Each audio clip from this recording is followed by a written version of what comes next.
Sheela teacher അനുസ്മരണ പ്രഭാഷണം നടത്തുന്നതിനായി ഷീല ടീച്ചറിൻ്റെ മൂത്ത മകൾ ശ്രീമതി BS ശ്രീലക്ഷ്മിയെ ക്ഷണിക്കുന്നു. നമസ്കാരം. ഞാൻ എന്താ പറയണ്ടതെന്ന് ഞാനിങ്ങനെ ആലോചിക്കുകയാണ്. കാരണം അമ്മയെക്കുറിച്ചുള്ള ഓർമ്മകൾ ഒരു ചടങ്ങായി മാറിയിരിക്കുകയാണെന്നാണ് തോന്നുന്നത്. പക്ഷേ അമ്മയല്ലേ, അമ്മയെക്കുറിച്ച് പറഞ്ഞാൽ എത്രയും നമുക്ക് തീരില്ലല്ലോ. അമ്മയും അച്ഛനെയും കുറിച്ച് നമുക്ക് എത്ര വേണോ സംസാരിക്കാമല്ലോ. അമ്മ മരിച്ചിട്ട് ഇന്ന് 15 വർഷമായി. ആ 15 വർഷം എങ്ങനെ പോയെന്ന് ചോദിച്ചാൽ നമുക്കറിയാം, ഇപ്പോൾ വളരെ സ്പീഡായിട്ടാണ് സമയം പോകുന്നത്. നമ്മൾ തന്നെ പറയുന്നുണ്ട്, അയ്യോ എത്ര പെട്ടെന്നാണ് ഈ വർഷം പോയെന്ന്. അതേപോലെ തന്നെ ഈ 15 വർഷം അതൊരു പറയുമ്പോൾ 15 വർഷം എന്ന് പറയാം. പക്ഷേ ആ ഒരു നൈറ്റ്, അമ്മ മരിച്ചു എന്ന് പറഞ്ഞ ആ രാത്രി ഇന്നും എനിക്ക് വ്യക്തമായിട്ട് നല്ല ഓർമ്മയുള്ള ദിവസം. കാരണം അത് ഒരിക്കലും അതൊരു 15 വർഷം മുന്നേ നടന്നൊരു വിഷയമാണ് എന്നുള്ളതൊന്നുമില്ല. എനിക്ക് ഇന്നലെ കഴിഞ്ഞ പോലെ തന്നെയാണ് ഇന്നും അത്. ഈ 15 വർഷത്തിൻ്റെ ഇടയിൽ ഞങ്ങളുടെ ലൈഫിൽ ഒരുപാട് കാര്യങ്ങൾ സംഭവിച്ചിട്ടുണ്ട്. അമ്മ കാണാതെ, അമ്മ ആഗ്രഹിച്ച കാര്യങ്ങൾ, അമ്മയ്ക്ക് കാണണമെന്നുള്ള ആഗ്രഹം ഉണ്ടായിരുന്ന കാര്യങ്ങൾ, അതെല്ലാം അമ്മയില്ലാതെ ഞങ്ങളുടെ ലൈഫിൽ അച്ഛനും ഞങ്ങളും മാത്രമായിട്ടുള്ള ഒരു സ്പേസിൽ മാത്രം കടന്നുപോയ കാര്യങ്ങളാണ് ഈ 15 വർഷം. ഒരുപാട് കാര്യം. ഞാൻ പോസ്റ്റ് ഗ്രാജുവേഷൻ കംപ്ലീറ്റ് ചെയ്തു. അമ്മയ്ക്ക് ഭയങ്കര ആഗ്രഹമായിരുന്നു ഞാനൊരു പോസ്റ്റ് ഗ്രാജുവേറ്റ് ആവണമെന്നുള്ളത്. അമ്മയ്ക്ക് നിർബന്ധമുള്ള ഒരു കാര്യമായിരുന്നു അത്. ഞാൻ ആക്ച്വലി അമ്മ മരിക്കുന്ന സമയത്തായിരുന്നു എൻ്റെ 3rd സെമസ്റ്റർ പോസ്റ്റ് ഗ്രാജുവേഷൻ MAയുടെ എക്സാം തുടങ്ങുന്നത്. കാരണം 17th അമ്മ മരിക്കുന്നു. യൂണിവേഴ്സിറ്റി, നമ്മുടെ കേരള യൂണിവേഴ്സിറ്റി അറിയാമല്ലോ, ഇന്ന് അനൗൺസ് ചെയ്താൽ 2-3 ദിവസമൊക്കെ കഴിഞ്ഞ് വീണ്ടും ഒന്നുകൂടെ അനൗൺസ് ചെയ്യും, മാറ്റി വെച്ചു എന്നൊക്കെ പറഞ്ഞു. അപ്പം ഒരാഴ്ച കഴിഞ്ഞിട്ട് വീണ്ടും അമ്മ മരിച്ചതിന് ശേഷം കൃത്യം 5 ദിവസം കഴിഞ്ഞാണ് എൻ്റെ യൂണിവേഴ്സിറ്റി എക്സാം തന്നെ തുടങ്ങുന്നത്. എൻ്റെ ഒരു മെൻ്റൽ സ്പേസ് എന്ന് പറഞ്ഞാൽ, ഞാൻ അമ്മയുടെ മരണം പ്രോസസ്സ് ചെയ്തിട്ടില്ലായിരുന്നു. അത് ഒരു വല്ലാത്തൊരു ഷോക്കാണത്. എൻ്റെ അനിയത്തി പറഞ്ഞിട്ടുണ്ട്, അമ്മ മരിച്ചത് എനിക്ക് വിഷമമാണ്, പക്ഷെ ഞാൻ അത് മനസ്സിലാക്കാനുള്ള പക്വത എനിക്കുണ്ടായിരുന്നില്ല എന്ന് എൻ്റെ അടുത്ത് പറഞ്ഞിട്ടുണ്ട്. കാരണം അമ്മയുടെ അമ്മ ഞങ്ങളുടെ കൂടെയാണ് താമസിച്ചിരുന്നത്. അമ്മച്ചി എന്നാണ് വിളിച്ചിരുന്നത്. അമ്മച്ചി മരിച്ചപ്പോൾ എൻ്റെ സിസ്റ്റർ എൻ്റെ അടുത്ത് പറഞ്ഞു, എനിക്ക് ഇവിടെ നിന്ന് നെഞ്ചിന്ന് ഒരു ഭാരം, ലൈക്ക് ഭയങ്കരമായിട്ടുള്ളൊരു വിഷമവും അതും ഇതും, എനിക്കത് എക്സ്പ്രസ് ചെയ്യാൻ പറ്റുന്നില്ല എന്ന് പറഞ്ഞു. അപ്പോൾ ഞാൻ പറഞ്ഞു, ആ ഭാരം എനിക്ക് അമ്മ മരിച്ചപ്പോൾ ഉണ്ടായിരുന്നു. ചിലപ്പോൾ ഞങ്ങളുടെ രണ്ടുപേരുടെ ഏജ് ഡിഫറൻസിൻ്റെ ഇതായിരിക്കാം. കാരണം എൻ്റെ സിസ്റ്ററിൻ്റെ അടുത്ത് സംസാരിക്കാൻ പറയാം, എൻ്റെ സിസ്റ്ററിൻ്റെ അടുത്ത് സംബന്ധിച്ചിടത്തോളം ലൈക്ക് ഞങ്ങളുടെ ഗ്രാൻഡ് മദർ എന്ന് പറയുന്നത് ഞങ്ങളുടെ അമ്മയുടെ ലാസ്റ്റ് മെമ്മറിയാണ്. അമ്മൂമ്മയും ഞങ്ങളിൽ നിന്ന് ഇങ്ങനെ വിട്ടു പോകുമ്പോൾ ഞങ്ങൾക്ക് വേറെ അമ്മയുമായിട്ട് കണക്ട് ചെയ്യുന്ന വേറെ മെമ്മറി ഇല്ല. അപ്പോൾ ആ ഒരു സ്പേസ് ഞങ്ങൾക്ക് ഭയങ്കരമായിട്ടൊരു വല്ലാത്തൊരു അവസ്ഥയായിരുന്നു. ഈവൻ ഞങ്ങളുടെ ഗ്രാൻഡ് മദറിൻ്റെ മരണം. ഇതെല്ലാം ഈ 15 വർഷത്തിൻ്റെ ഇടയിൽ നടക്കുന്ന കാര്യങ്ങളാണ്. ഞങ്ങളുടെ വിവാഹം കഴിഞ്ഞു, ഞങ്ങൾക്ക് കുട്ടികളായി. ഇതെല്ലാം അമ്മയ്ക്ക് കാണണമെന്ന് ആഗ്രഹമുണ്ടായിരുന്ന കാര്യങ്ങളാണ്. നേരത്തെ ബാലേന്ദ്രൻ അങ്കിൾ പറഞ്ഞ കണക്ക് അമ്മ മരിക്കുമ്പോൾ അമ്മയ്ക്ക് വെറും 50 വയസ്സായിരുന്നു. 50 വയസ്സെന്ന് പറയുന്നത് ഒരു വയസ്സാണോ? അമ്മ ഹോസ്പിറ്റലിൽ കിടക്കുമ്പോഴത്തേക്കും ഞാനും അമ്മയും എപ്പോഴും ഒന്ന് പറഞ്ഞു രണ്ടാമത്തേന് വഴക്കാവുന്ന ആൾക്കാരാണ്. പക്ഷെ എങ്കിലും ഈ പറഞ്ഞ കണക്ക് ഞങ്ങൾ തമ്മിൽ വേറൊരു ജോവിയൽ കണക്ഷൻ ഉണ്ട്. ഇപ്പം ഞങ്ങൾ പുറമേ നിന്ന് കാണുമ്പോൾ, അല്ലെങ്കിൽ ഞങ്ങൾ മറ്റ് ഇതൊക്കെ പറയുമ്പോൾ പറയും, മൂത്ത ആൾ ചേച്ചി പറയുന്നൊന്നും കേൾക്കത്തില്ല, എപ്പോഴത്തെ വഴക്കാണ്, രണ്ടുപേരും വഴക്കാണ്. അത് വഴക്ക് കൂടണം. അല്ലെ വഴക്ക് കൂടിയില്ലെങ്കിൽ ഒരു അമ്മയും മകളും തമ്മിൽ എന്താ ഒരു റിലേഷൻഷിപ്പ്? ഞാനൊരു ടീനേജറാണ്, ഒരു യങ് അഡൾട്ടാണ്. അമ്മയുമായിട്ട് നമ്മൾ വഴക്ക് കൂടണം. വഴക്ക് കൂടിയാൽ മാത്രമേ നമ്മൾ വളരത്തുള്ളൂ. അല്ലെങ്കിൽ ആ റിലേഷൻഷിപ്പിൽ അത് കഴിഞ്ഞ് കഴിഞ്ഞാൽ ഞങ്ങൾ നോർമലാണ്. പക്ഷെ പുറത്തുനിന്ന് കാണുമ്പോൾ അത് അങ്ങനെ തോന്നില്ലായിരിക്കും. അത് പറഞ്ഞാൽ കേൾക്കില്ല. എനിക്കുള്ള കുറേ ടാഗ് ലൈനാണ്, ലൈക്ക് മൂത്ത ആൾ ഭയങ്കര അഹങ്കാരിയാണ്, ആയിക്കോട്ടെ.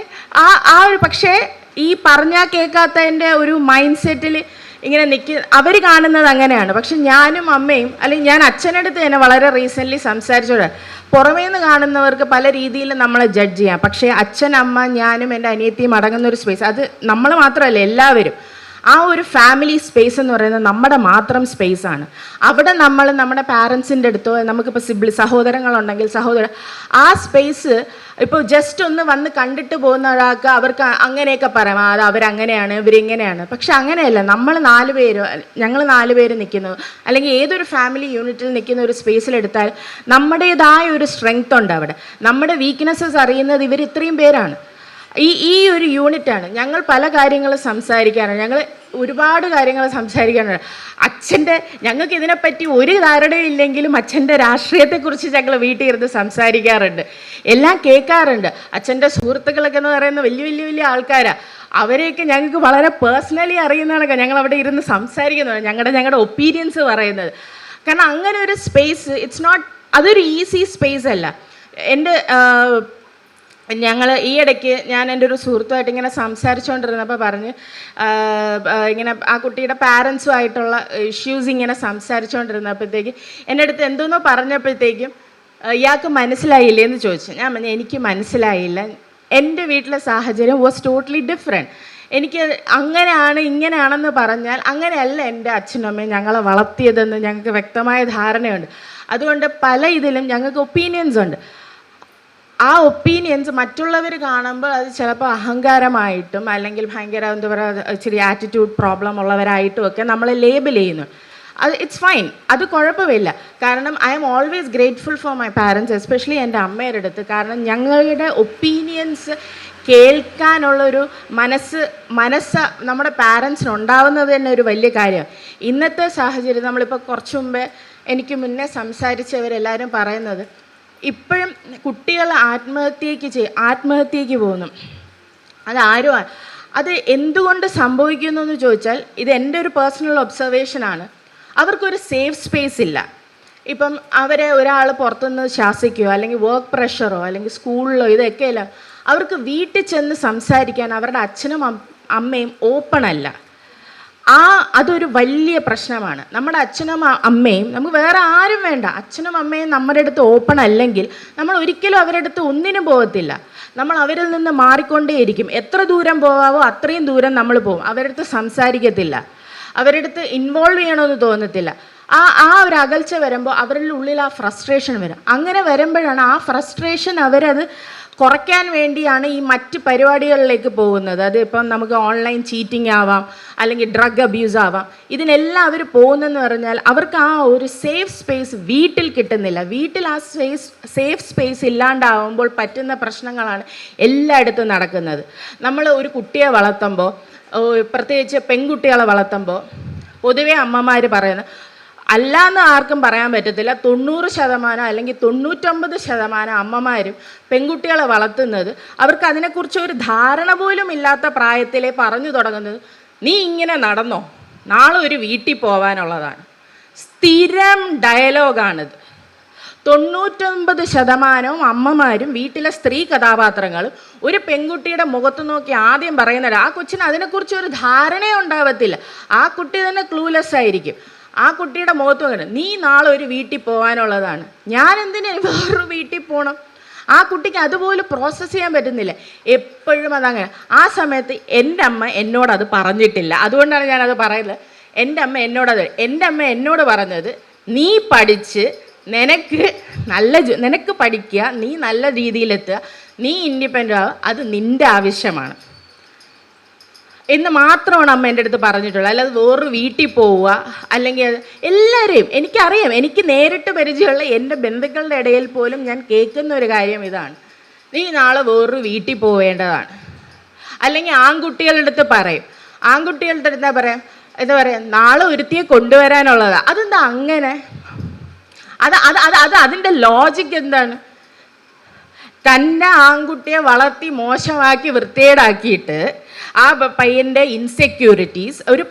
ഇൻസെക്യൂരിറ്റീസ് അല്ലെങ്കിൽ ഒരു അവൻ്റെ ഇമോഷണൽ അപ്ബ്രിങ്ങിങ് പോലും പ്രോപ്പറാക്കാതെ ഒരു വീട്ടിൽ പൊന്നേ എന്ന് പറഞ്ഞ് വളർത്തുന്ന ഒരു മകളെ വീട്ടിൽ കൊണ്ടുവന്നിട്ട് ആ കുട്ടിയെ ഉപദ്രവിക്കുക. നിങ്ങളുടെ മകൻ്റെ ഫോൾട്ട് വേറൊരു കുട്ടിയിൽ ചാർത്തുക. നിങ്ങൾ വളർത്തി പാഴാക്കിയതിന് വേറെ ഏതെങ്കിലും വീട്ടിൽ നന്നായിട്ട് വളർത്തിയ ഒരു പെൺകുട്ടിയെ കൊണ്ടുവന്നിട്ട് മോനെ ഫിക്സ് ചെയ്യിക്കുക. അങ്ങനെയാണ് ഇവിടെ നടന്നുകൊണ്ടിരിക്കുന്നത്. അതുകൊണ്ടാണ് ഈ ആത്മഹത്യകൾ കൂടുന്നതും അല്ലെങ്കിൽ ഈ സ്ത്രീധനത്തിൻ്റെ പേരിൽ ടോർച്ചർ ചെയ്യുന്നത്. ഒരു 3-4 ദിവസം മുമ്പ് തന്നെ നിറം കറുത്തുപോയി എന്ന് പറഞ്ഞ് ഒരു കുട്ടി ആത്മഹത്യ ചെയ്തു. ആ ഹസ്ബൻഡ് ടോർച്ചർ ചെയ്തിട്ട് ആ കുട്ടി ആത്മഹത്യ ചെയ്തു. ഇത് കല്യാണം കഴിക്കുമ്പോഴും കല്യാണം ഫിക്സ് ചെയ്യുമ്പോഴും ഒന്നും ആരും കണ്ടില്ലേ? ഒരുപാട് പേര് എൻ്റെ അടുത്ത് ഇടയ്ക്ക് കുറേ കാലം മുമ്പ് എൻ്റെ അടുത്ത് ആരോ ഇങ്ങനെ സംസാരിച്ചുകൊണ്ടിരുന്നപ്പോൾ പറഞ്ഞു, അത് എനിക്ക് നിറം കുറവ്. ഞാൻ അത് എന്നോട് തന്നെ സംസാരിക്കണോ? എൻ്റെ അമ്മയ്ക്ക് നിറം കുറവാണ്. അതൊന്നും ഒരു വിഷയമുള്ള കാര്യമല്ല. ഒരാളുടെ വ്യക്തിയെ അയാളെ ഡിഫൈൻ ചെയ്യുന്നത് അയാളുടെ സ്വഭാവത്തിലാണ്. ആ സ്വഭാവം നേർച്ചർ ചെയ്ത് ഉണ്ടാക്കിയെടുക്കുന്നത് അവരുടെ പാരൻസാണ്. എൻ്റെ അച്ഛനും അമ്മയും അവർ സെൽഫ് മെയ്ഡ് ആൾക്കാരാണെന്ന് ഞാൻ പൂർണ്ണമായിട്ടും വിശ്വസിക്കുന്ന ആൾക്കാരാണ്. അവർ സംസാരിക്കുന്നത്, ഞാൻ പറഞ്ഞു, ഞങ്ങൾ വീട്ടിൽ സംസാരിക്കുമ്പോൾ അവർ ഒരുപാട് കാര്യങ്ങൾ പറയുന്ന കൂട്ടത്തിൽ അവർ തന്നെ പറഞ്ഞിട്ടുള്ളത്, what ever they are today, അല്ലെങ്കിൽ അമ്മ ജീവിച്ചിരുന്നാൽ അവരായിട്ട് തന്നെയാണ്. അമ്മയ്ക്ക് കുറേ ഇൻഹിബിഷൻസ് ഉണ്ടായിരുന്നു. അതായത് ഒരു ചെറിയൊരു ടൗൺഷിപ്പിൽ നിന്ന് സിറ്റിയിൽ വന്ന് അച്ഛൻ വിവാഹം കഴിഞ്ഞ് ട്രിവാൻഡ്രം പോലത്തെ ഒരു സിറ്റിയിൽ വന്ന് താമസിക്കുമ്പോൾ അമ്മയ്ക്ക് ഒരുപാട് കാര്യങ്ങളിൽ ഇൻസെക്യൂരിറ്റീസ് ഉണ്ടായിരുന്നു. പക്ഷെ അതിലൊന്നും അമ്മയെ അങ്ങനെ ഇല്ല. നമുക്ക് കാണാം ഈ ഒരു പാർട്ട്ണറിന് എനിക്ക് പറ്റത്തില്ല പറയുമ്പം ഹസ്ബൻഡെങ്കിലും ഇടിച്ച് താത്തി സംസാരിക്കുന്ന ഒരു സമയം. ഞാൻ എൻ്റെ അമ്മയെ ഇടിച്ച് താത്തി സംസാരിക്കുന്നത് ഞാൻ കണ്ടിട്ടില്ല. ഒരു ട്രെൻഡാണ്. നമുക്ക് വാട്സപ്പിൽ തന്നെ ഫോർവേഡ്സ് വരും ഈ ഭാര്യമാരെ ഇടിച്ച് താത്തിക്കൊണ്ടുള്ള ഹ്യൂമർ കാണിച്ചുകൊണ്ട് ഉള്ള കുറേ മെസ്സേജ്. അതിലെന്ത് സന്തോഷമാണ് ഒരാൾക്ക് കിട്ടുന്നത്? ആ ഹ്യൂമറിനെ എടുത്ത് നമ്മളൊരു കുറച്ച് ഫ്രണ്ട്സൊക്കെ നിൽക്കുന്ന കൂട്ടത്തിൽ ഭാര്യമാരെ ഇടിച്ച് താത്തി സംസാരിക്കുക, അല്ലെങ്കിൽ ഭർത്താക്കന്മാരെ ഇടിച്ച് താത്തി സംസാരിക്കുക, അതൊന്നും ഒരു നല്ല പ്രവണതയല്ല. ഇതെല്ലാം സത്യം പറഞ്ഞാൽ ഇതൊക്കെ നമ്മുടെ ഉള്ളിലെ ഇൻസെക്യൂരിറ്റീസാണ്. ആ ഇൻസെക്യൂരിറ്റീസിനെ ഇങ്ങനെ വളർത്തി കൊണ്ടുവന്നാണ് ഇങ്ങനെ ഉപദ്രവങ്ങളായും മരണത്തിലേക്കോ ചെന്ന് തീരുന്നത്. ഒരു ഹെൽത്തി സ്പേസ് ഇന്ന് കുട്ടികൾ വിവാഹം കഴിക്കാൻ താല്പര്യപ്പെടുന്നില്ല എന്ന് പറയുന്നു. എന്തുകൊണ്ടാണ്? കാരണം അവർ കണ്ടു വളർന്നത് അവരുടെ പാരൻസിനെയാണ്. ആ സേഫ് സ്പേസ് അവർ പ്രൊവൈഡ് ചെയ്യുന്നില്ല. ആ സേഫ് സ്പേസ് അവരുടെ പാരൻസിൽ അവർ കാണാത്തത് കൊണ്ട് തന്നെ ഒരു മാരീഡ് ലൈഫിലേക്ക് പോകാനുള്ള ഇൻസെക്യൂരിറ്റീസ് അവരുടെ ഉള്ളിൽ കൂടുതലാണ്. എൻ്റെ ഒരു സുഹൃത്തുണ്ട്, ആ കുട്ടി വിവാഹം കഴിക്കുമ്പോൾ പെൺകുട്ടിയാണ്, 30 വയസ്സായിരുന്നു. നമ്മുടെ കേരളത്തിലെ കമ്പോള നിലവാരം അനുസരിച്ച് അത് ഓവർ ഏജാണ്. പക്ഷേ എങ്കിലും 30 വയസ്സിലാണ് ആ കുട്ടി കല്യാണം കഴിക്കുന്നത്. അത് കല്യാണം കഴിക്കാനുള്ള റീസൺ തന്നെ ഷീ വാസ് നോട്ട് ഷുവർ. അത് ഡിവോഴ്സി പാരൻസ് ആണ്, 2 സെപ്പറേറ്റ് ആയവരാണ്, 2 വീട്ടിലാണ്. ആ കുട്ടി എൻ്റെ അടുത്ത് പറയാം, എൻ്റെ ഓർമ്മ വെച്ച നാൾ തൊട്ട് എൻ്റെ അച്ഛനും അമ്മയും ഡിവോഴ്സ് ആകുമ്പോൾ എനിക്ക് 5 വയസ്സാണ്, 5 or 6 വയസ്സാണ്. ഞാൻ 2 വീട്ടിലായിട്ടാണ് പറയുന്നത്. 2 പേര് അവർ ഹാപ്പി അല്ല എന്ന് പറഞ്ഞിട്ടാണ് അവർ ഡിവോഴ്സായത്. ഡിവോഴ്സ് ആയിട്ട് അവർ ഹാപ്പി ആയിരുന്നോ? അല്ല. ഈ 2 വീട്ടിലായിട്ട് അപ്പോൾ എന്നിനുള്ളിൽ എനിക്ക് അങ്ങനെ ഒരാളുടെ കൂടെ നിൽക്കാൻ പറ്റുമോ എന്നുള്ളൊരു ഇൻസെക്യൂരിറ്റി നല്ലതുപോലെ ഉണ്ടായിരുന്നു. ഇവൻച്വലി ആ കുട്ടി കല്യാണം കഴിക്കുന്നു. പക്ഷേ ഷീ ഈസ് ലക്കി ഇനഫ്, ആ partner is A nice person. പക്ഷെ അതെല്ലാവർക്കും അത് വർക്കൗട്ട് ആവണമെന്നില്ല. സമയമെടുത്ത് ഈ ഇടയ്ക്ക് ഞാൻ ഒരു ആർട്ടിക്കിൾ വായിക്കുകയുണ്ടായി. അതിൻ്റെ അകത്ത് പറഞ്ഞു, പെൺകുട്ടികൾ കൂടുതൽ പഠിക്കുന്നത് കൊണ്ടും അവർ ഫിനാൻഷ്യലി ഇൻഡിപെൻഡൻ്റ് ആവുന്നത് കൊണ്ടുമാണ് അവർക്ക് കല്യാണം കഴിക്കാൻ താല്പര്യമില്ലാത്തത്. അതിനോട് ഞാൻ പൂർണ്ണമായിട്ട് എതിർക്കുന്നുണ്ട്. പെൺകുട്ടികൾ ഫിനാൻഷ്യലി ഇൻഡിപെൻഡൻ്റ് ആവണം. നമുക്കറിയാം, ഇപ്പം ഇവിടെ ഇരിക്കുന്നവർക്കും ഉണ്ട്, ഹസ്ബൻഡിൻ്റെ കയ്യിൽ നിന്ന് ഒരു 100 രൂപ പേഴ്സണൽ കാര്യങ്ങൾക്ക്, സാനിറ്ററി പാഡ് പോലത്തെ ഉള്ള കാര്യങ്ങൾക്ക് പോലും ഹസ്ബൻഡിൻ്റെ പിറകെ നടന്ന് വരുന്നതിൻ്റെ ഒരു അവസ്ഥയുണ്ടല്ലോ, അതൊരു വല്ലാത്തൊരവസ്ഥയാണ്. പെൺകുട്ടികൾ ഫിനാൻഷ്യലി ഇൻഡിപെൻഡൻ്റ് ആവണം. അവർക്ക് ആ സ്പേസ് ഉണ്ട്. ആ സ്പേസ് ചോദിക്കുമ്പോൾ പെൺകുട്ടികളെ ധിക്കാരിയായിട്ടും അഹങ്കാരിയുമായിട്ട് ലേബൽ ചെയ്യുന്ന ഒരു സൊസൈറ്റിയാണ് നമ്മൾ. ഇനിയിപ്പോൾ ഇവിടെ നിന്ന് ഒരു 100 വർഷം 2025 2125 എത്തുമ്പോൾ നമ്മൾ ആരും എക്സിസ്റ്റ് ചെയ്യത്തില്ല. നമ്മളെ പരിചയമുള്ളവർ പോലും നമ്മളെ എക്സിസ്റ്റ് ചെയ്യത്തില്ല. ഒരു പുതിയ ജനറേഷനാണ്, പുതിയ ആൾക്കാരാണ്. നമ്മുടെ എക്സിസ്റ്റൻസ് പോലും അവരെ ബാധിക്കത്തില്ല. അങ്ങനെ ഇരിക്കുമ്പോൾ നമ്മൾ ആ സൊസൈറ്റിയിലേക്ക് കൊണ്ടുവരുന്നത് വളരെ നല്ല കാര്യങ്ങളായിരിക്കണം. ഈ ഇരിക്കുന്ന നമ്മൾ ആരും ഒന്നും തന്നെ കാണത്തില്ല. ഇനി ഒരു 100 വർഷം കഴിയുമ്പോൾ നമ്മളെ പരിചയമുള്ള ആരും എക്സിസ്റ്റ് ചെയ്യത്തില്ല. നമ്മുടെ മക്കൾ പോലും അന്ന് ഗ്രേറ്റ് ഗ്രാൻഡ് പാരൻസ് ആയിരിക്കും. അപ്പോൾ ഒരു കംപ്ലീറ്റ്ലി ന്യൂ ജനറേഷനാണ്. ഇടയ്ക്ക് ഞാൻ ആരത്തോ സംസാരിച്ചപ്പോൾ ഞാൻ പറഞ്ഞു, ഞാൻ 1987 ജനിച്ച ഒരാളാണ്, 90കളിൽ വളർന്ന ഒരാളാണ്. പക്ഷേ 90കളിൽ വളർന്ന ആളുടെ ഒരു എക്സ്പോഷർ അല്ല 2000 ജനിച്ച ഒരു കുട്ടി. 2000 ജനിച്ച ഒരു കുട്ടി ഇന്ന് 25 വയസ്സാണ്. എനിക്ക് അയാളുടെ അടുത്ത് പല ആർഗ്യുമെൻറ്റും വെച്ച് എനിക്ക് നിൽക്കാൻ പറ്റത്തില്ല. ഞാനത് കേൾക്കണം. അവരുടെ വ്യൂ പോയിൻ്റ് എന്താണെന്നും കൂടെ ഞാൻ കേൾക്കാനുള്ള ഒരു ഓപ്പൺനെസ് എനിക്കുള്ളിൽ കാണണം. എനിക്കൊരിക്കലും ആർഗ്യൂ ചെയ്യാൻ പറ്റത്തില്ല. എൻ്റെ ചെറുതിലെ ഞാൻ ഡയലപ്പ് കണക്ഷനാണ് ഉപയോഗിച്ചിരുന്നത്. ഡയലപ്പ് കണക്ഷൻ എന്നൊക്കെ മാറിക്കുക ഇപ്പോൾ ഇൻസ്റ്റൻറ്റ് ഇൻ്റർനെറ്റാണ്. അങ്ങനെ ഒരു ജനറേഷനിൽ ജീവിക്കുന്ന ആൾക്കാരടുത്തും അവർ ജനിച്ച് വീണത് ഫേസ്ബുക്ക് അല്ലെങ്കിൽ ഇൻസ്റ്റഗ്രാം ജനറേഷനിൽ ജനിച്ച ആൾക്കാരാണ്. ഞാൻ ആ ഓവർ ദ ടൈം പീരിയഡ് എൻ്റെ ടൈം പീരിയഡിൽ വന്ന സാധനങ്ങളാണ്. അങ്ങനെ ഒരാളടുത്ത് നമ്മൾ സംസാരിക്കുമ്പോൾ അവരുടെ എക്സ്പോഷർ ടോട്ടലി ഡിഫറെൻ്റ് ആണ്. അവർ കണ്ട കാര്യങ്ങൾ, കേട്ട കാര്യങ്ങൾ, അവർ കണ്ടുകൊണ്ടിരിക്കുന്ന കാര്യങ്ങളെല്ലാം അവർ എക്സ്പീരിയൻസ് ചെയ്യുന്നതെല്ലാം ഡിഫറെൻ്റ് ആയിട്ടുള്ള കാര്യങ്ങൾ. എനിക്ക് മുന്നേ ഉള്ള ആൾക്കാരുടെ എക്സ്പീരിയൻസ് അല്ല എനിക്കുള്ള എക്സ്പീരിയൻസ്. അപ്പോൾ അത് മനസ്സിലാക്കാനുള്ളൊരു ഓപ്പൺനെസ് ഇന്നും നമ്മുടെ സൊസൈറ്റി ആസ് എ സ്ട്രക്ചർ അതിനുള്ള സ്പേസ് നമ്മൾ കൊടുത്തിട്ടില്ല. നമ്മൾ ട്രഡീഷൻസ് എന്നൊക്കെ പറഞ്ഞിട്ട് അത് ട്രഡീഷൻസ് ഉണ്ടാവുന്നത് എങ്ങനെയാണ്?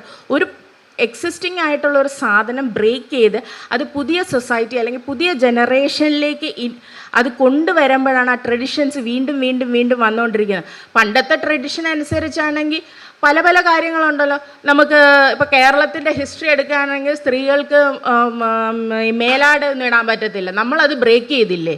അപ്പോൾ ട്രഡിഷൻ കീപ്പ് ചെയ്ത് നമ്മൾ ഇന്നും മേലാട് ഇല്ലാതെ ഇങ്ങനെ നടന്നാൽ മതിയോ? അല്ലല്ലോ. ആ ട്രഡിഷൻ കാലാകാലങ്ങളനുസരിച്ച് മാറിക്കൊണ്ടേയിരിക്കണം. സോ ഒരു ന്യൂ ജനറേഷനെ വെൽക്കം ചെയ്യുമ്പോൾ അവർക്ക് അവരുടേതായ പ്രോബ്ലംസ് ഉണ്ട്. As if we R perfect. നമ്മൾ പെർഫെക്റ്റ് ഒന്നുമല്ല, നമുക്കും ഫ്ലോസ് ഉണ്ട്. അപ്പം ആ സ്പേസിൽ നിന്നിട്ട് ഞാൻ ഇടയ്ക്ക് ആരോ സംസാരിക്കുന്നത് കേട്ടതാണ്, ഇപ്പോഴത്തെ തലമുറയ്ക്ക് ആരെയും ബഹുമാനമില്ല, അങ്ങനെയാണ് ഇങ്ങനെയാണ്. അതിന് മുന്നേ ഉള്ളവരും അങ്ങനെയായിരുന്നു, എനിക്ക് മുന്നേ ഉള്ളവരും അങ്ങനെയായിരുന്നു, എല്ലാവരും അങ്ങനെ തന്നെയാണ്. പല ജനറേഷനും പല പ്രോബ്ലംസും ഉണ്ട്. നമ്മുടെ സൊസൈറ്റി ഭയങ്കരമായിട്ട് നമ്മളെ ഇൻഫ്ലുവൻസ് ചെയ്യുന്ന ഒരു കാര്യമാണ്. ആ ഇൻഫ്ലുവൻസ് നല്ല രീതിയിലാക്കണമെങ്കിൽ നമ്മുടെ പാരൻസിൻ്റെ involvement is very much important. ആ പാരൻസുമായിട്ട് ഞാൻ നേരത്തെ പറഞ്ഞ കണക്ക് ആ ഒരു ഓപ്പൺ റിലേഷൻഷിപ്പ് ഇല്ലാതെ വരുമ്പോൾ പറ്റുന്ന വിഷയങ്ങളാണ് നമുക്ക് ചുറ്റും നടക്കുന്നത്. ഞാൻ ഇന്നും റെപ്പറ്റേറ്റീവായിട്ട് തോന്നാം, ഇന്നും ഞാൻ പറയുന്ന കാര്യം, അച്ഛനും അമ്മയും നമ്മളും കൂടെ ഇരുന്നിട്ട് ഒരു നേരമെങ്കിലും ഒരുമിച്ചിരുന്ന് ഭക്ഷണം കഴിക്കാനുള്ളത് നമ്മൾ എന്നും അതൊരു ശീലമാക്കണം. അതൊരു വളരെ പറയുമ്പോൾ വളരെ സിമ്പിളായിട്ട് തോന്നുമെങ്കിലും അത് ഭയങ്കര ലൈഫിൽ ഭയങ്കര ഇമ്പാക്റ്റ് ഉണ്ടാക്കുന്ന ഒരു കാര്യമാണ്. അത് ഒരുപാട് കാര്യങ്ങൾ ചേഞ്ച്. പലരും വന്നിരിക്കുമ്പം അച്ഛൻ മകൻ്റെ മുഖത്ത് നോക്കത്തില്ല,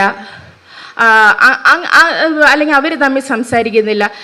നമുക്കറിയാമല്ലോ, ചിലർ അച്ഛനും മകനും തമ്മിലുള്ള റിലേഷൻഷിപ്പ് അച്ഛൻ മൂളത്തെ മാത്രമേ ഉള്ളൂ. നിനക്കെന്തായി, ഇതുകൊണ്ട് എന്താ ഉണ്ടാവുന്നത്? അച്ഛനും മകനും തമ്മിലുള്ള ഒരു എന്താ പറയുന്നത്, അച്ഛനെ പേടിയാണ്. ഇപ്പം നമ്മൾ ഈ റീലിലൊക്കെ കാണും, പണ്ട് വീട് വിറപ്പിച്ചിരുന്ന ആളാണ്, പേരക്കുട്ടി വരുമ്പം അച്ഛൻ ഇങ്ങനെ ചാടുന്നു, ഓടുന്നു. എൻ്റെ അടുത്ത് ഇങ്ങനെ അല്ലായിരുന്നല്ലോ എന്നാ മകൻ ഇങ്ങനെ ചിന്തിക്കും, എൻ്റെ അച്ഛൻ എന്നോട് ഇങ്ങനെ അല്ലായിരുന്നു.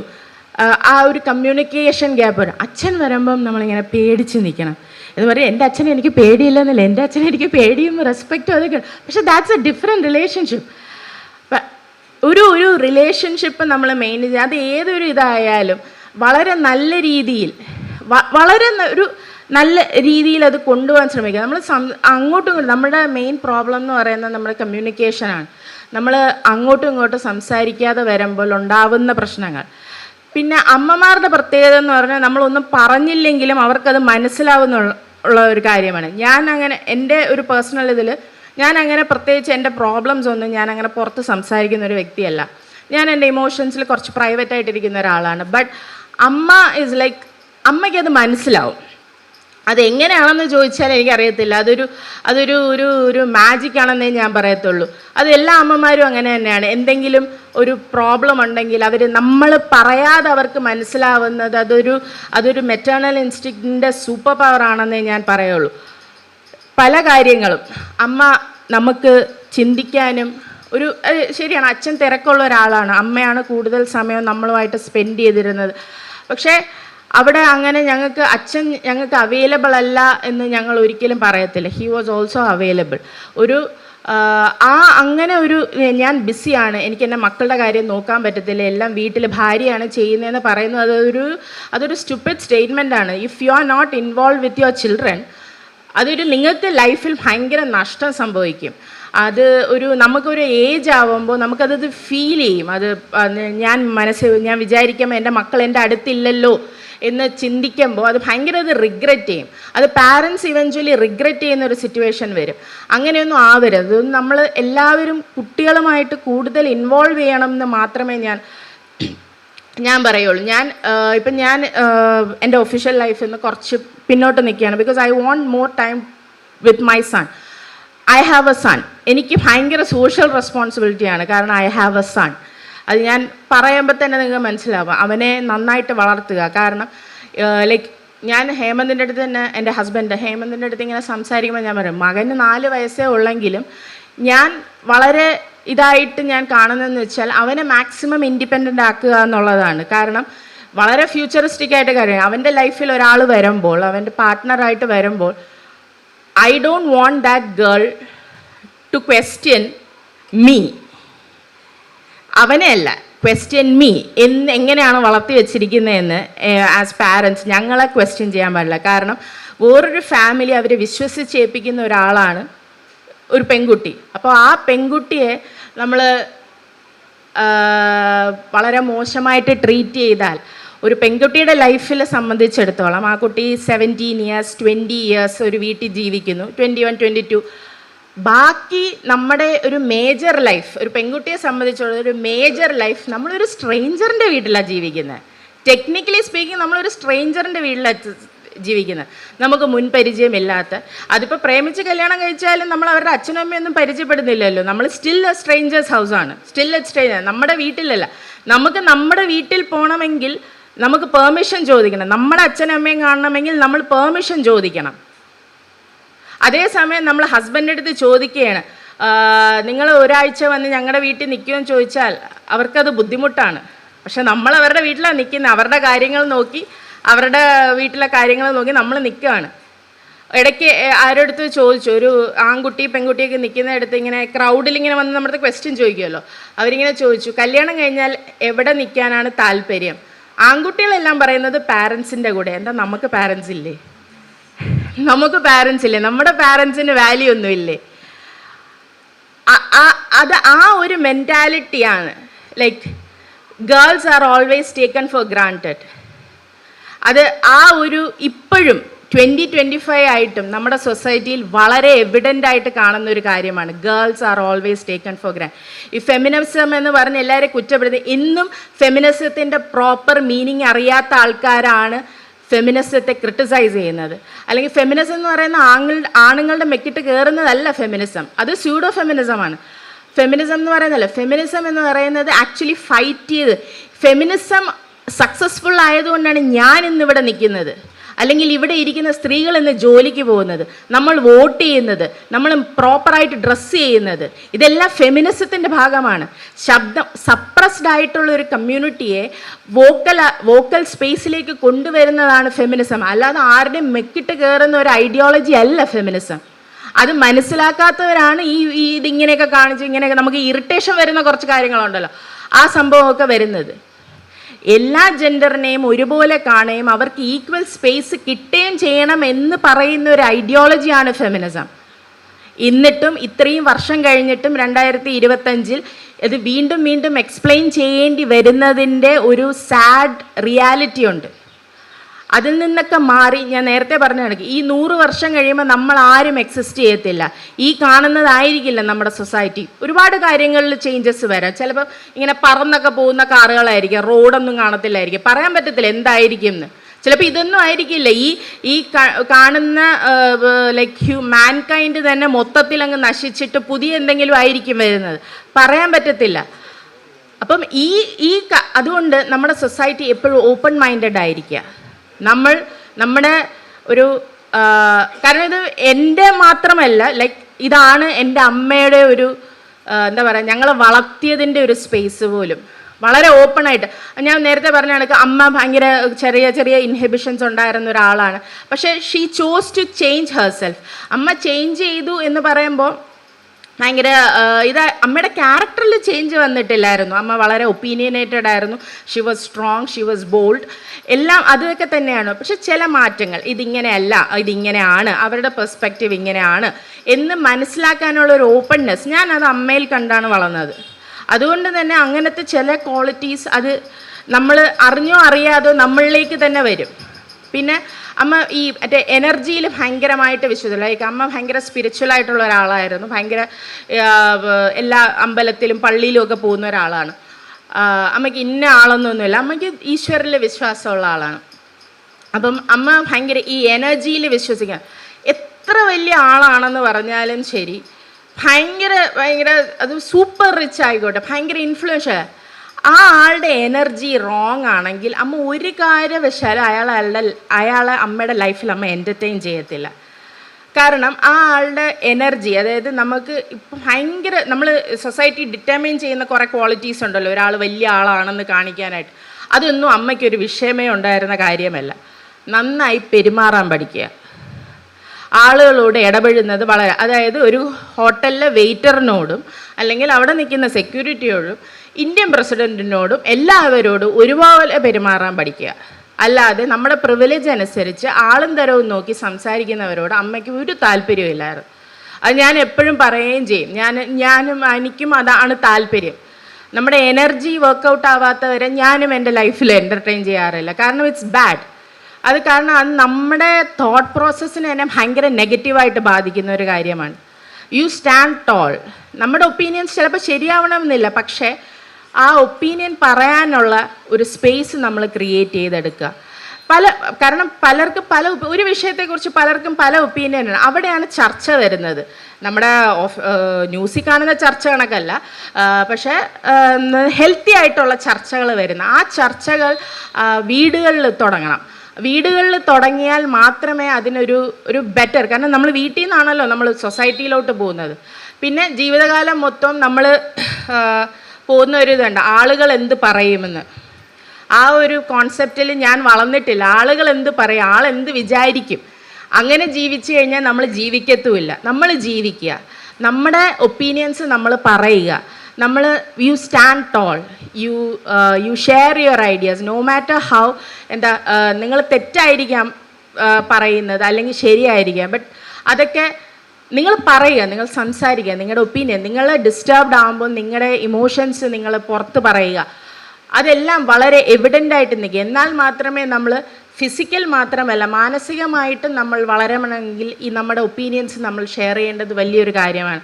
നമ്മുടെ കുട്ടികൾക്ക് ഒരു ഹെൽത്തി നെയ്ബർഹുഡ് അല്ലെങ്കിൽ ഒരു ഹെൽത്തി സൊസൈറ്റി വളരാൻ മുന്നേ ഉള്ള ജനറേഷനും ഇപ്പോഴത്തെ ജനറേഷനും ഇനി വരാൻ പോകുന്ന ജനറേഷനും ഒരുമിച്ച് നിൽക്കണമെന്നാണ് പറയുന്നത്. കാരണം ഒരു ഫിലിമിൽ ഞാൻ കണ്ട വാക്യമാണ്, നമ്മൾ നടുന്ന മരം, ഇന്നത്തെ ജനറേഷനിൽ ഒരാൾ നമ്മൾ നടുന്ന മരം വളരുന്നോ ഇല്ലയോ എന്ന് നമുക്കറിയില്ല, പക്ഷെ നമുക്കതിലൊരു ഹാപ്പിനെസ് കാണാൻ പറ്റും. കാരണം വരും തലമുറയ്ക്ക് ആ മരം കൊണ്ട് ഉപയോഗം ഉണ്ടാവുമല്ലോ എന്നുള്ളൊരു ഹാപ്പിനെസ് ഉണ്ടല്ലോ, ആ ഒരു ഹാപ്പിനെസ് നമ്മൾ ഉണ്ടാക്കണം. നമ്മുടെ ഏജ് ഓൾഡ് പിടിവാശികളൊക്കെ മാറ്റി വെച്ചിട്ട് കുറച്ചുകൂടെ ഓപ്പണായിട്ട് ചിന്തിക്കാൻ എല്ലാവരും ശ്രമിക്കണം. Thank you. അവാർഡ് ജേതാവായ ഡോക്ടർ ഉഷ രാജ വാര്യറിനെ മാഡത്തിന് മറുപടി പ്രസംഗത്തിനായി ക്ഷണിക്കുന്നു.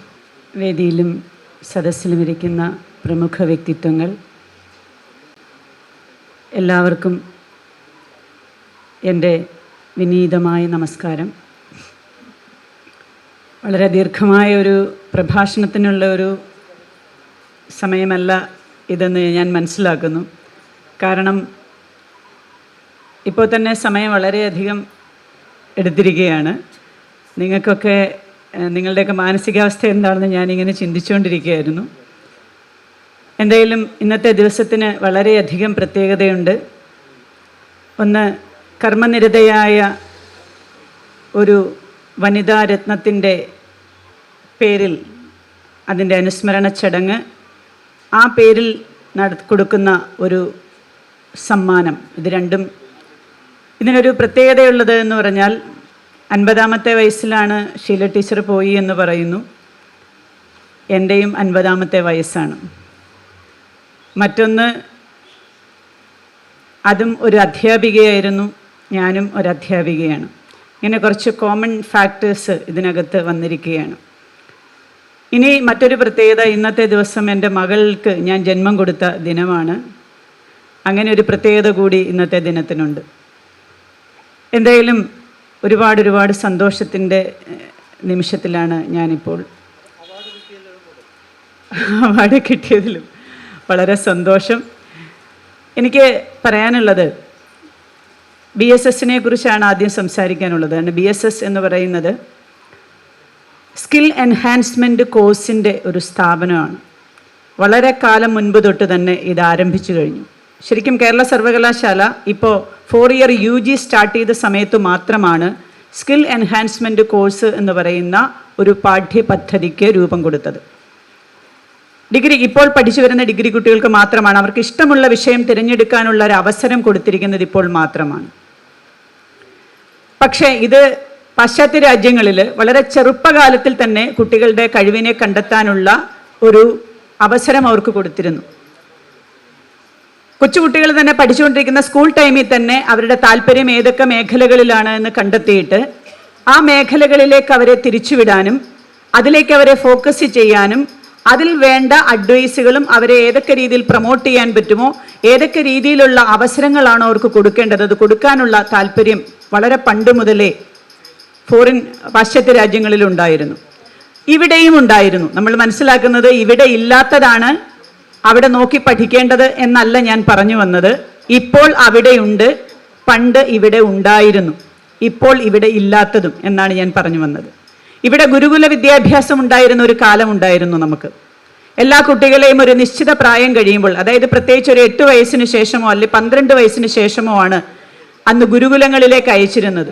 ആ ഗുരുകുലങ്ങളിലേക്ക് അയച്ചിട്ട് അവിടെ ഒരു ഗുരു ചെയ്യുന്നത് ആ കുട്ടികൾക്ക് വേണ്ടുന്ന അവരുടെ ഇൻബോണായിട്ട് അവർക്ക് കിട്ടിയിട്ടുള്ള സിദ്ധികളെ തിരിച്ചറിയുക എന്നുള്ളതാണ് അവിടെ ആചാര്യൻ ആദ്യം ചെയ്തിരുന്നത്. ബേസിക് എഡ്യൂക്കേഷൻ കൊടുക്കുന്നതോടൊപ്പം അവരുടെ ഉള്ളിൽ ഏത് വിഷയത്തിലാണോ അവർക്ക് താല്പര്യം ആ വിഷയത്തെ കണ്ടെത്തുക അതിനുള്ള ശ്രമമാണ് നടത്തിയിരുന്നത്. അങ്ങനെ ശ്രമം കണ്ടെത്തിയിട്ട് ആ കുട്ടികളെ അതേ രീതിയിൽ അവരുടെ പ്രതിഭയെ വളർത്തിയെടുക്കുക എന്നുള്ളൊരു സംവിധാനമായിരുന്നു, ഒരു വിദ്യാഭ്യാസ സംവിധാനമായിരുന്നു പണ്ടുണ്ടായിരുന്നത്. പക്ഷേ പിന്നീട് വന്നപ്പോഴേക്കും അത് പൂർണ്ണമായിട്ടും ഗുരുകുല വിദ്യാഭ്യാസം ഇല്ലാതായി. അതിലൊക്കെ അപ്പുറം അച്ഛനമ്മമാരാണ് തീരുമാനിക്കുന്നത് തൻ്റെ കുട്ടി എന്തു പഠിക്കണമെന്ന്. അച്ഛൻ്റെ അമ്മയുടെ താല്പര്യത്തിനനുസരിച്ച് ഒരു കുട്ടി ചുമട് ചുമക്കുക, അതിനെടുക്കാൻ പറ്റാത്ത ഭാരമായിരിക്കും ചിലപ്പോൾ അത് ചുമക്കുന്നത്. എത്ര കഷ്ടമാണ് ഇന്നത്തെ ഒരു സമൂഹം ചെയ്തുകൊണ്ടിരിക്കുന്നത്. അവിടെ തന്നെ ആ കുട്ടി ഫ്രസ്ട്രേറ്റഡ് ആകുകയാണ്.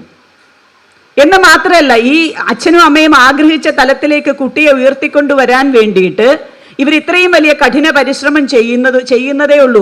നീ ഇത്ര സമയത്ത് രാവിലെ ഇത്ര സമയത്ത് എഴുന്നേക്കണം, ഇത്ര സമയത്ത് ബ്രേക്ക്ഫാസ്റ്റ് കഴിക്കണം, ഇത്ര സമയത്ത് ഇന്നടത്ത് ട്യൂഷന് പോകണം, അടുത്ത സമയത്ത് അടുത്തടുത്ത് ട്യൂഷന് പോകണം. ഇങ്ങനെ ഒരു ടൈം ടേബിൾ മാത്രം കൊടുത്തുകൊണ്ട് ഇങ്ങനെ ചട്ടങ്ങളും നിയമങ്ങളും ഒക്കെ പഠിപ്പിച്ച് കുട്ടികളെ ഇങ്ങനെ വല്ലാണ്ട് ഫ്രസ്ട്രേറ്റഡ് ആക്കുകയാണ്. ഓടിച്ചാടി കളിക്കുന്ന കുഞ്ഞുങ്ങളെ നമുക്ക് കാണാനേ ഇല്ല. എവിടെയെങ്കിലും കുട്ടികൾ ഓടുന്ന കണ്ടാൽ ഓടിപ്പോയി അമ്മമാർ പുറകെ ഓടും, യു ഓടല്ലേ വീഴും. എന്തിനാ ഇങ്ങനെ? അവരൊന്ന് കളിക്കട്ടെ, അവരുടെ എനർജി ഒന്ന് അവർ റിലീസ് ചെയ്യട്ടെ. എൻ്റെ അമ്മയച്ഛനും പറയായിരുന്നു, ആങ്ങളയ്ക്ക് ഭയങ്കരമായിട്ട് ദേഷ്യം വന്നെങ്കിൽ, നിനക്ക് വല്ല ദേഷ്യം വരുന്നെങ്കിൽ ഇല്ല വല്ല മരത്തിലും പോയി വല്ല വെട്ടി വല്ല എന്തെങ്കിലും ചെയ്യുന്നതിന്. കാരണം ആ അത്രയും ദേഷ്യം വന്ന് നിൽക്കുന്നതിനെ എങ്ങനെയെങ്കിലും റിലീസ് ചെയ്യിക്കാൻ വേണ്ടിയിട്ട്. അപ്പോൾ അത് കുറച്ച് കഴിയുമ്പോൾ അതൊരു ചിരിയായി മാറുകയും ആ ദേഷ്യം എന്ന് പറയുന്നത് ലൂസ് ചെയ്ത് പോവുകയും ചെയ്യുകയാണ്. അത്രയ്ക്ക് ദേഷ്യമാണോ നിനക്ക്? എന്നാൽ നീ ഒരു പറമ്പിലിറങ്ങി 10 കൂന്താലി എടുത്ത് കളക്ക്, അപ്പം നിൻ്റെ കുറച്ച് എനർജി ലൂസ് ചെയ്യും. കുട്ടികളെ കളിക്കാനായിട്ട് നമ്മൾ വിടണം. കളിക്കാനുള്ള സ്പേസ് കൊടുക്കുന്നില്ല, അവർക്ക് ചിരിക്കാനുള്ള സ്പേസ് കൊടുക്കുന്നില്ല, അതിലൊക്കെ അപ്പുറം അവർക്ക് സ്നേഹം കൊടുക്കുന്നില്ല. ഇപ്പം ഇവിടെ ബാലേന്ദ്ര സാറിൻ്റെ മകള് പറഞ്ഞു വെച്ചതിൻ്റെ ചുരുക്കമെന്ന് പറയുന്നത്, കുഞ്ഞുങ്ങൾക്ക് നമ്മൾ സ്നേഹം കൂടി കൊടുക്കണം. എല്ലാറ്റിലും വലുതാണ് സ്നേഹം എന്ന് പറയുന്നത്. കരുതലോടെ അവരെ ചേർത്ത് പിടിക്കുക. രാവിലെ എഴുന്നേറ്റ് ഒരുമിച്ചിരുന്ന് ബ്രേക്ക്ഫാസ്റ്റ് കഴിക്കുമ്പോൾ, ആ മക്കളെ എന്തൊക്കെയുണ്ട് വിശേഷം, അല്ലെ സ്കൂളിൽ പോയിട്ട് വന്നു കഴിഞ്ഞാൽ ഇന്ന് എന്തൊക്കെയുണ്ട് സ്കൂളിൽ വിശേഷം, ഇന്ന് എന്തൊക്കെ പഠിപ്പിച്ചു ടീച്ചർ, ഇന്ന് എന്തൊക്കെയായിരുന്നു തമാശകൾ, ഇന്ന് എന്തൊക്കെ രസങ്ങളുണ്ടായി അവിടെ, ഇങ്ങനെ ഒരു നർമ്മ സംഭാഷണം അതിനിടയിൽ ഉണ്ടാകണം. അവരോട് ചേർത്ത് പിടിക്കുക. അപ്പോൾ അവരുടെ പ്രശ്നങ്ങൾ നമുക്ക് മനസ്സിലാകും. എന്ന് മാത്രമല്ല, ഇപ്പം സംഭവിക്കുന്നത് എല്ലാ അച്ഛനും അമ്മയും എല്ലാവരുടെയും കയ്യിലും മൊബൈലുണ്ടല്ലോ. നല്ല രസമാണ് ഇപ്പോഴത്തെ കാലം എന്ന് പറയുന്നത്. നല്ല എല്ലാവരുടെയും കയ്യിലും മൊബൈലുണ്ട്. അവിടെ എല്ലാവരും മൊബൈലും എടുത്ത് പിടിച്ചുകൊണ്ട് ഇങ്ങനെ ഇരിക്കുന്ന ഒരു കാഴ്ചയാണ് നമ്മൾ കണ്ടുകൊണ്ടിരിക്കുന്നത്. അതുകൊണ്ട് ഈ മൊബൈലുകളൊക്കെ നമ്മുടെ മക്കളെ കാണുമ്പോൾ, നമ്മുടെ സ്വകാര്യതയിൽ നമുക്കതൊക്കെ ഉപയോഗിക്കാം. പക്ഷെ മക്കളെ കാണുമ്പോൾ, മക്കളുടെ അടുത്ത് എത്തുമ്പോൾ നമ്മൾ ഈ മൊബൈലുകളൊക്കെ ഒന്ന് മാറ്റി വെച്ചിട്ട് അവരോടൊപ്പം കുറച്ചു സമയം സംവദിക്കുക. അവരുടെ ഇൻബോൺ ആയിട്ടുള്ള ടാലൻസിനെ തിരിച്ചറിയാൻ അവരോടൊപ്പം ഒന്ന് കളിക്കുക. കളിക്കുമ്പോഴേ നമുക്ക് അറിയുള്ളൂ. ആ കളിക്കുമ്പോൾ നമുക്ക് അറിയാൻ പറ്റുന്നത് ആ കുട്ടിക്ക് ഏതെല്ലാം വിഷയങ്ങളിൽ താല്പര്യമുണ്ട്, ഏതൊക്കെ ടാലൻസ് ആണ് അതിന് ജന്മസിദ്ധമായിട്ട് കിട്ടിയിരിക്കുന്നത്, അതൊക്കെ തിരിച്ചറിയാൻ. അങ്ങനെ തിരിച്ചറിഞ്ഞ് നമ്മൾ അതിനെ ട്യൂൺ ചെയ്യണം. അപ്പോൾ ആ കുട്ടിയോടൊപ്പം അതിനോട് ചോദിക്കണം, എന്തൊക്കെ പഠിക്കാനാണ് മോൾ ആഗ്രഹിക്കുന്നത്, അല്ലെ മോൻ ആഗ്രഹിക്കുന്നത്. നമ്മൾ മനസ്സിലാക്കണം, ഇങ്ങനെയുള്ള കുട്ടികളാണ് എല്ലാ കാലത്തും ജനിച്ചിട്ടുള്ളത്. നമ്മൾ വിചാരിക്കും, അയ്യോ ഇപ്പം എല്ലാവരും കുറ്റം പറയുന്ന ന്യൂ ജെൻ എന്നൊരു ടേം ഇട്ടിട്ടാണ് ഇപ്പോഴത്തെ കുട്ടികളെ കുറ്റം പറയുന്നത്. നമ്മൾ നമ്മുടെ കുട്ടിക്കാലം ഒന്ന് ആലോചിച്ച് നോക്കി. സത്യം പറഞ്ഞാൽ ഞാൻ എൻ്റെ കുട്ടിക്കാലം ആലോചിക്കുമ്പോൾ നന്നായിട്ട് ആഹാരം പോലും ഇല്ലാത്തൊരു കാലത്താണ് ഞാനൊക്കെ വളർന്നത്. ആഹാരം എന്ന് പറയുന്നത് ഉണ്ടെങ്കിൽ പോലും അത് കഴിക്കാൻ സമയം കിട്ടത്തില്ല. അത്രമാത്രം ജോലിയുണ്ട്. വീട്ടിലെ ജോലിയാണെങ്കിലും പറമ്പിലെ ജോലികളാണെങ്കിലും അതിനിടയ്ക്ക് പഠിക്കണം, പല കാര്യങ്ങളിലേക്ക് നമ്മൾ പോകണം. നമ്മുടെ ശ്രദ്ധ ഇങ്ങനെ പല രീതിയിൽ ഡീവിയേറ്റ് ചെയ്ത് പോവുകയാണ്. ഒന്നിനും സമയമില്ലാത്ത ഒരു കാലമായിരുന്നു അത്. ഇനി ഭക്ഷണം തന്നെ എന്ന് പറയുന്നത്, ഞാൻ എപ്പോഴും എൻ്റെ അമ്മയോട് ചോദിക്കാറുണ്ട്, അമ്മ നമുക്ക് എന്ത് ഭക്ഷണമാണ് തന്നിരുന്നത് എന്ന്. കാരണം ഭക്ഷണം കഴിക്കാൻ വേണ്ടി നമുക്കൊരിക്കലും ഇന്നത് എന്നൊന്ന് ഡിമാൻഡ് ചെയ്യാൻ നമുക്ക് പറ്റില്ല. അമ്മ എന്താണോ വെച്ച് വെക്കുന്നത് അത് കഴിച്ചിട്ട് പോവുക. അങ്ങനെയാണ് പണ്ടുള്ളവരെല്ലാം വളർന്നിരുന്നതെന്നാണ് എൻ്റെ വിശ്വാസം. എന്താണോ അവിടെ ഉണ്ടാക്കി വെക്കുന്നത് അത് കഴിച്ചു. അല്ലാതെ ഓരോ വ്യക്തിയുടെ ഇഷ്ടത്തിനനുസരിച്ച് ആഹാരം ഉണ്ടാക്കുന്ന ഒരു സമ്പ്രദായമൊന്നും ഉണ്ടായിരുന്നില്ല. ഇന്ന് വീട്ടിൽ ആഹാരം പോലും വെക്കുന്നില്ല. കാരണം അച്ഛനും അമ്മയ്ക്കും മൊബൈലിൽ നോക്കാൻ സമയം കിട്ടുന്നില്ല. ആഹാരം വെക്കുന്നില്ല. പകരം എന്താണ്, നമ്മൾ ഫാസ്റ്റ് ഫുഡുകളെ ആശ്രയിക്കുകയാണ്. അപ്പോൾ കുട്ടികൾക്ക് ഇങ്ങനെ മാംസങ്ങളും അതും ഇതുമെല്ലാം വാങ്ങിച്ച് മാസങ്ങളോളം ഫ്രീസറിലൊക്കെ വെച്ചിട്ട് അതെടുത്ത് വെച്ച് കൊടുക്കുകയാണ്. ദയവ് ചെയ്താൽ കുഞ്ഞുങ്ങളെ രോഗികളാക്കരുത്. നമ്മുടെ കുഞ്ഞുങ്ങളാണ്, നമ്മുടെ ശരീരമാണ്. ശരീരം ആദ്യം ഖലു ധർമ്മസാധനം എന്നാണ്.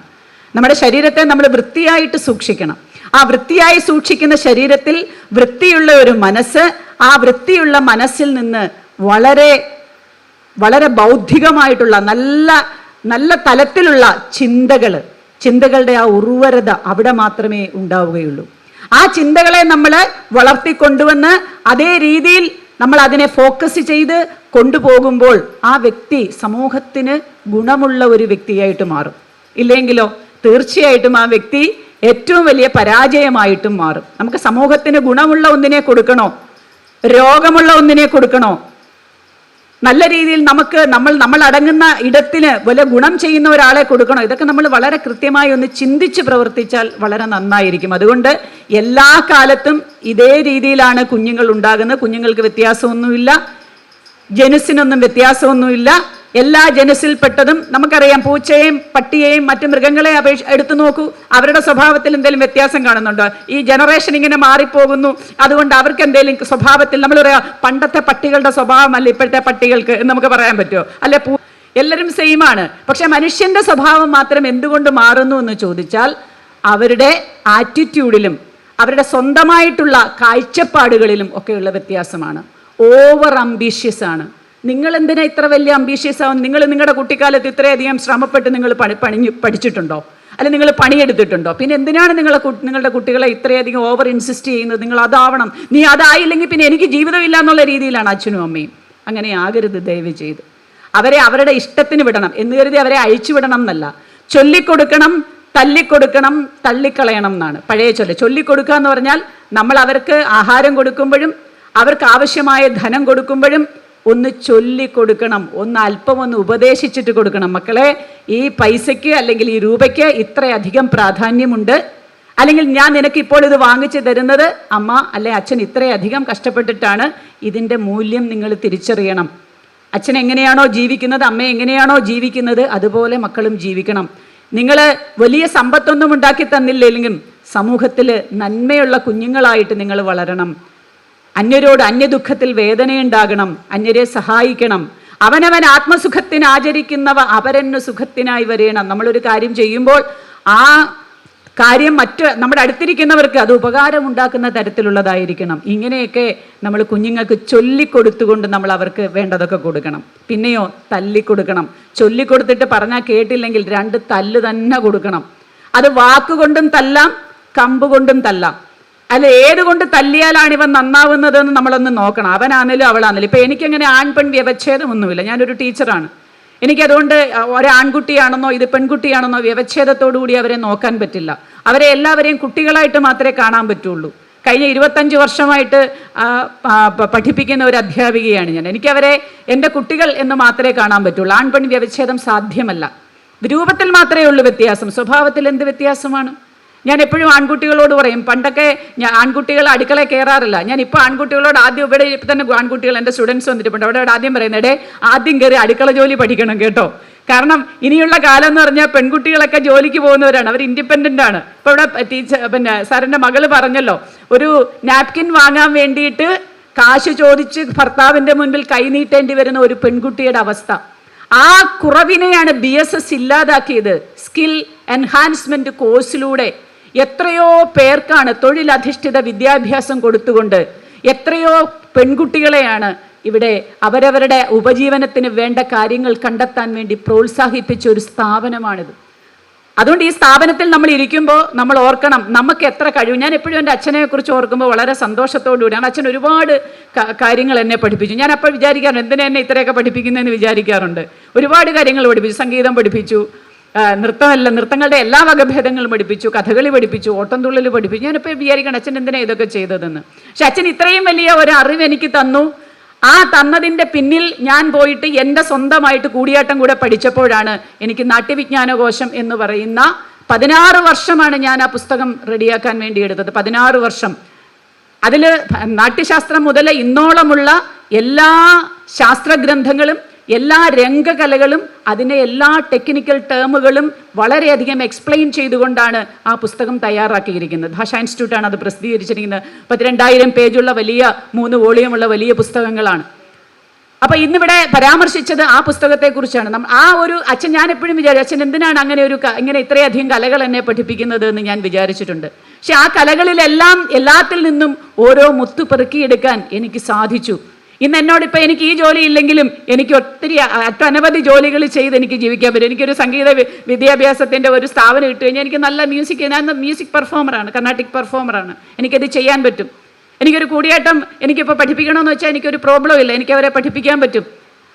ഇതിൻ്റെ എല്ലാം തിയറിയും പ്രാക്ടിക്കലും ചെയ്യിക്കാനായിട്ട് ഒരു കഴിവ് നമ്മൾ ഉണ്ടാക്കിയെടുത്തിട്ടുണ്ട്. ഇത് നമ്മളുടെ എല്ലാ പെൺകുട്ടികളോടും എല്ലാ ആൺകുട്ടികളോടും ഞാൻ പറയുന്നത്, നിങ്ങൾ ഒന്നിനെ മാത്രം ആശ്രയിക്കരുത്. നിങ്ങളുടെ ഉള്ളിൽ ഒളിഞ്ഞു കിടക്കുന്ന ഏതെങ്കിലും തരത്തിൽ മറ്റു കഴിവുകളുണ്ടെങ്കിൽ ആ കഴിവുകളെ കൂടി നിങ്ങൾ, ഇപ്പോൾ വീട്ടുകാരെ ആശ്രയിച്ച് പഠിക്കാൻ പറ്റത്തില്ലെങ്കിൽ നമുക്ക് സ്വന്തമായി വരുമാനം ഉണ്ടായതിനു ശേഷമാണെങ്കിലും പോയിട്ട് അത് പഠിച്ച് അങ്ങനെ ഒരു ഉപജീവന മാർഗം കൂടി നിങ്ങളുടെ കയ്യിൽ ഒതുക്കണം. അല്ലാതെ 24 മണിക്കൂറും മൊബൈലിൽ നോക്കിയിരുന്ന് ദയവ് ചെയ്ത് മറ്റുള്ളവരുടെ കുറ്റങ്ങൾ പറഞ്ഞുകൊണ്ടിരുന്ന് മറ്റുള്ളവരുടെ കുറ്റങ്ങൾ കണ്ടെത്തിക്കൊണ്ടിരുന്ന് നമ്മുടെ സമയം കളയരുത്. അതുകൊണ്ട് എനിക്ക് എല്ലാ ജനറേഷനിലുള്ളവരുടെയും കുഴപ്പമെന്ന് പറയുന്നതാണ് മറ്റുള്ളവരെ നോക്കിക്കൊണ്ടിരിക്കുക. ദയവ് ചെയ്ത് മറ്റുള്ളവരെ നോക്കണ്ടെന്നല്ല, മറ്റുള്ളവർ വളർന്നു പോകുന്നതും അവരുടെ പ്രതിഭയെ അവർ വളർത്തുന്നതും നമ്മൾ കാണണം. നല്ലത് മാത്രം കാണണം, വേണ്ടാത്തതിനെ കാണരുത്. ഒപ്പം നമ്മളിൽ എന്തുണ്ട്, അതിനെ നമ്മൾ എങ്ങനെ വളർത്തിയെടുത്തു, നമ്മൾ എങ്ങനെ വികസിപ്പിച്ചു എന്നുള്ളതിനെക്കുറിച്ച് നമ്മൾ ചിന്തിക്കണം. അങ്ങനെ ചിന്തിച്ചു കഴിഞ്ഞാൽ നമുക്ക് കൃത്യമായ നമ്മുടേതായ ഒരു വഴിത്താര നമുക്ക് നിർണ്ണയിക്കാൻ പറ്റും. അതിലൂടെ നമുക്ക് സഞ്ചരിക്കാൻ പറ്റും. നമ്മുടെ ജീവിതത്തിൽ നമുക്ക് വിജയം കണ്ടെത്താൻ പറ്റും.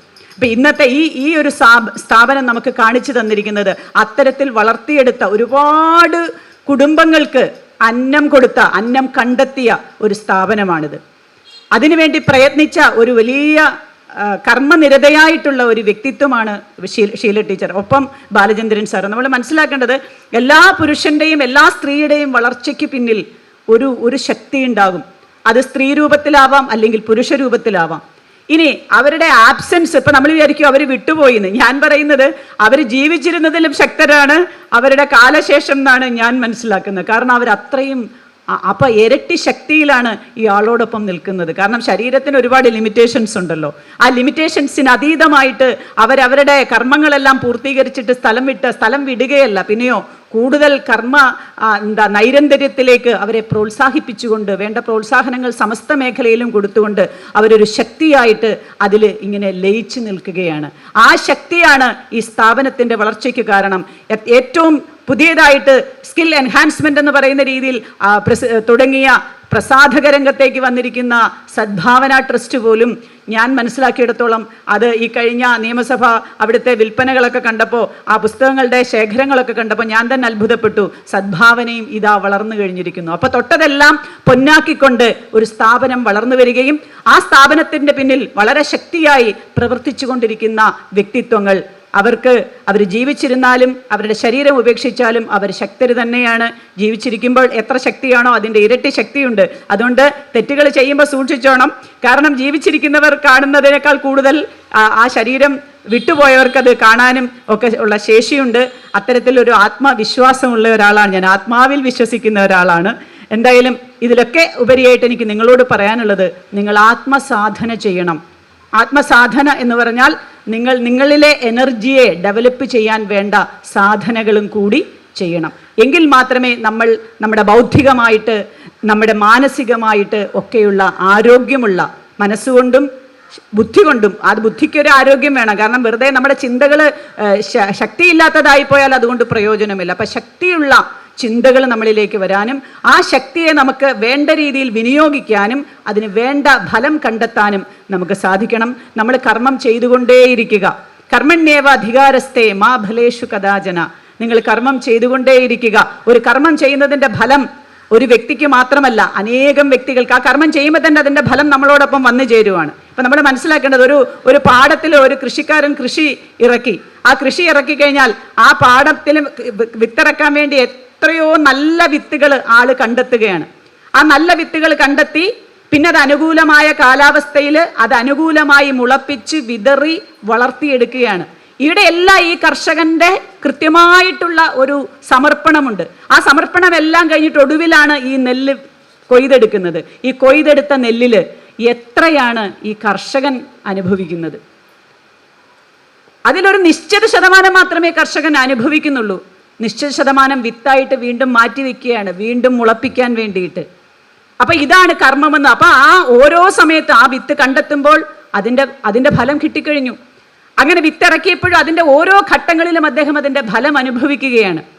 ഒപ്പം അവസാനം അതിൻ്റെ അന്ത്യത്തിൽ കിട്ടിയ ഫലമെന്ന് പറയുന്നതോ 1000 പേർക്കായിട്ട് അത് ഇങ്ങനെ വീതിച്ചു കൊടുക്കുകയാണ്. എത്രയോ നമ്മുടെ മുൻപിൽ വരുന്ന അന്നം, നമ്മൾ അന്നത്തിൽ കൈവയ്ക്കുമ്പോൾ നമ്മൾ ചിന്തിക്കണം, ഇത് ഏത് കർഷകന്റെ, ഏതൊരു വ്യക്തിയുടെ ആത്മസമർപ്പണമാണ് തൻ്റെ മുൻപിൽ തനിക്ക് അന്നമായി വന്നു ചേർന്നിരിക്കുന്നത് എന്ന് നമ്മൾ ആലോചിക്കണം.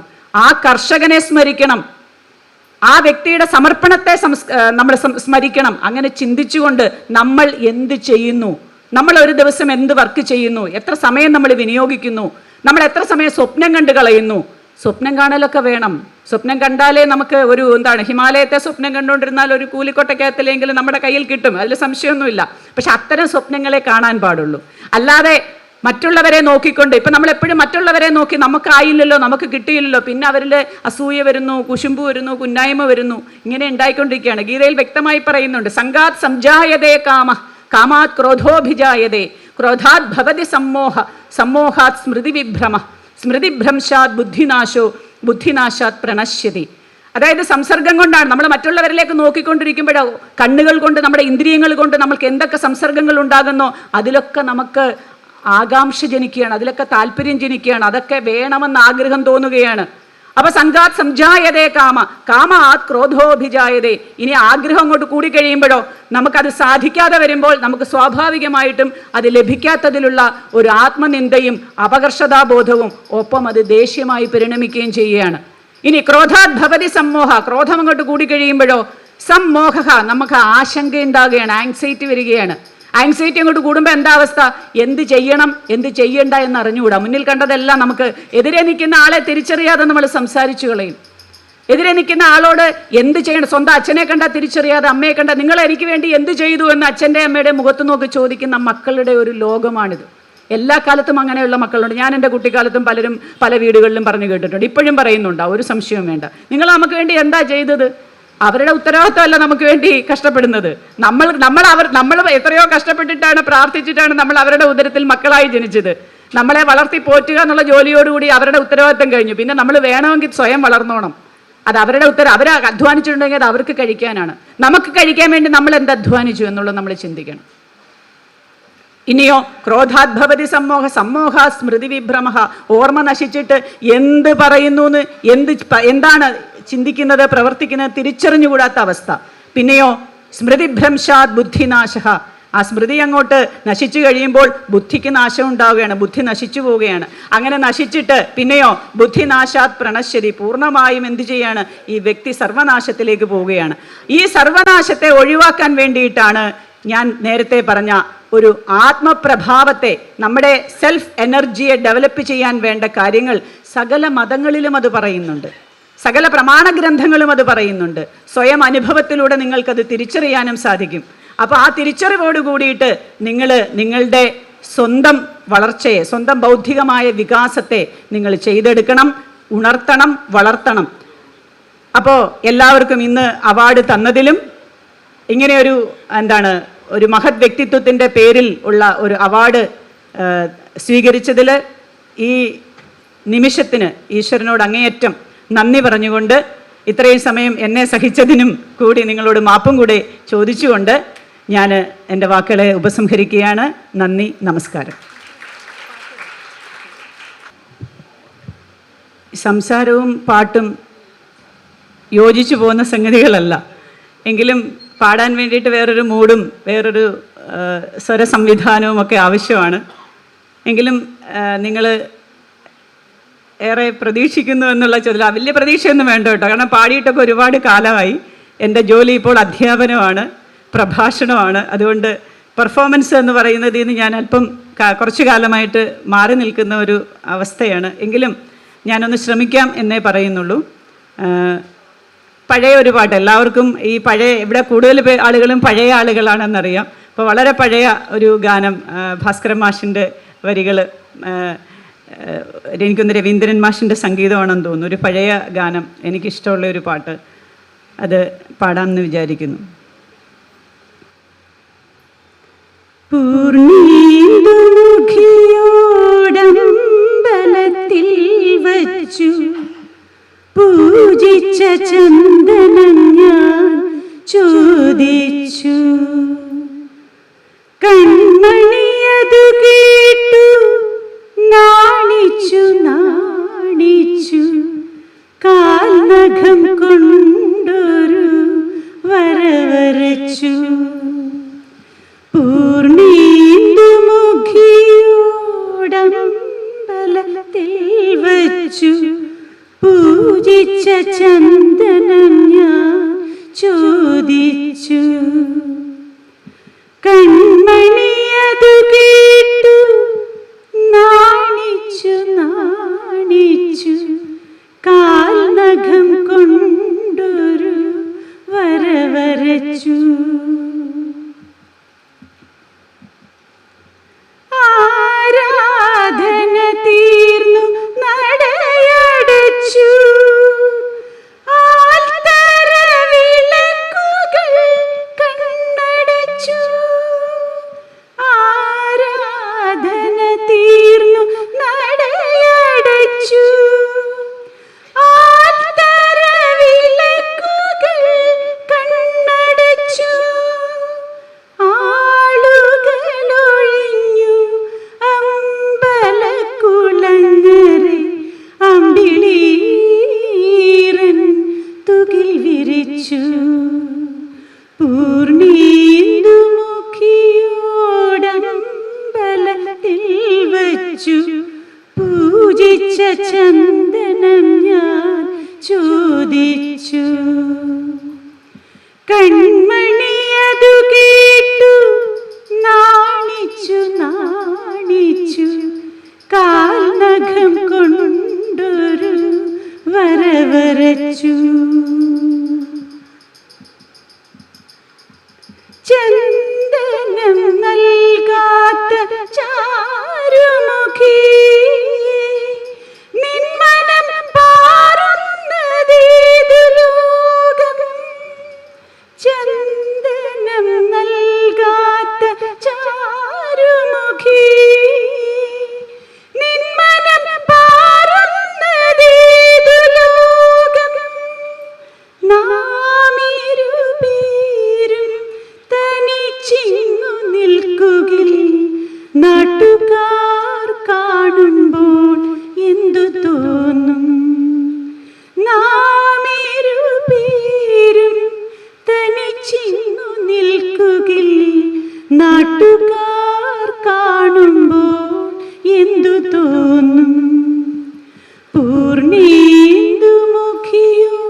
കൺമണിയതു കേട്ടു നാണിച്ചു നാണിച്ചു കാൽനഖം കൊണ്ടൊരു വര വരച്ചു.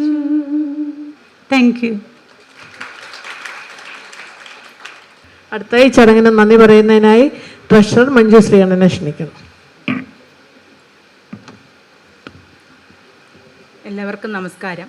ജോബ് ഡേ ഫൗണ്ടേഷൻ്റെ ഇന്നത്തെ യോഗം ഇവിടെ ഏതാണ്ട് അവസാന ഘട്ടത്തിൽ എത്തി നിൽക്കുകയാണ്. ഈ ചടങ്ങിന് നന്ദി രേഖപ്പെടുത്തുക എന്നുള്ളതാണ് എൻ്റെ കർത്തവ്യം.